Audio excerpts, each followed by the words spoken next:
Important news for your health is coming up next on Get the Daily. Hi everyone, welcome to GetTheDaily.com. I'm Dana Ward with the latest in health news.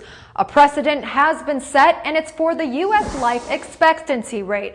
For the first time ever, the government reported that the average expected lifespan for Americans is more than 78 years. The report that was released Wednesday said the increased life rate is directly linked to a decrease in the mortality rate for 9 out of the 15 leading causes of death. Plus, the United States experienced a mild flu season this year, resulting in a diminished threat to people with serious conditions.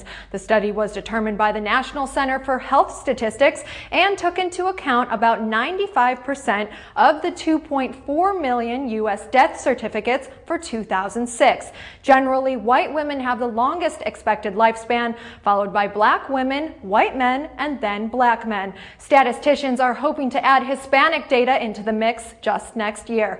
However, even with this recent life expectancy increase in the United States, the World Health Organization says that Americans still trail behind about 30 other countries.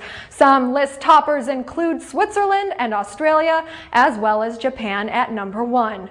More good news for the state of U.S. health. After a constant 25-year increase on the charts, the percentage of overweight or obese American children has leveled off. Various studies from 2003 through 2006 conducted by the Centers for Disease Control and Prevention have shown the same percentage of overweight and obese children today as compared to the findings from a few years ago. The reports show that 32% of children are overweight and not obese, while 16% are obese, and 11% of kids are extremely obese. Because these percentages have stopped increasing steadily, as they have for the last 2+ decades, many researchers at CDC are saying they feel a bit of optimism. Some experts have linked the plateaued childhood obesity rates to a more recent push for healthier eating and regular exercise at school and at home.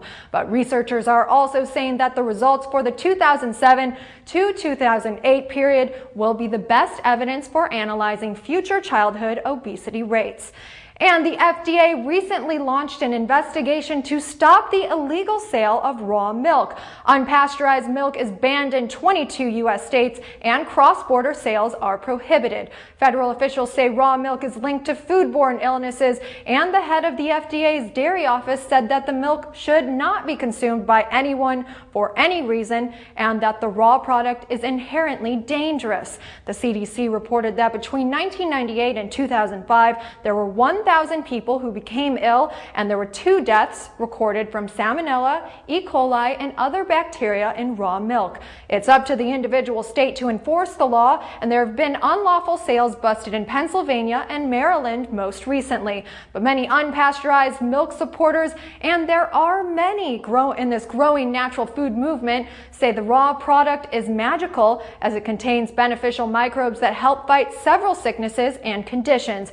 The FDA is investigating one California seller in particular who is facing a lawsuit by a family who claims the man's raw milk product contained E. coli that sickened 5 children.